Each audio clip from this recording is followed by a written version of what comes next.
আসসালামু আলাইকুম এভরিওয়ান, ঈদ মুবারক সবাইকে।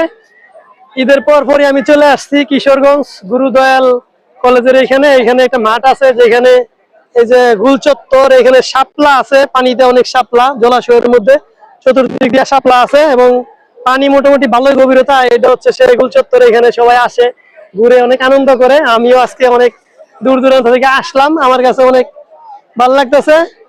আপনারা এখানে আসবেন, তবে ছুটির দিন আসবেন, ছুটি সময় কাটাইবেন খুবই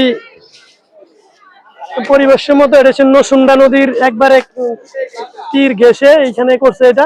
গুলচত্বরটা অনেক সুন্দর, এখানে দেখার মতো আসলে একটা আইফেল টাওয়ার আছে, ওই পাশে 10 তলা সমতুল্য। আর এখানে গুরুদয়াল কলেজ, গুরুদয়াল মাঠ আছে, পাশে পাগলা মসজিদ আছে, কিশোরগঞ্জ মেইন টাউনে পড়ছে এটা।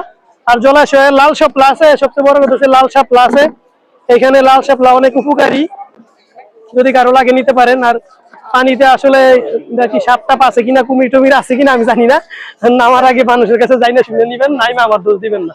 এভরিওয়ান, আসসালামু আলাইকুম, সবাই ভালো থাকবেন।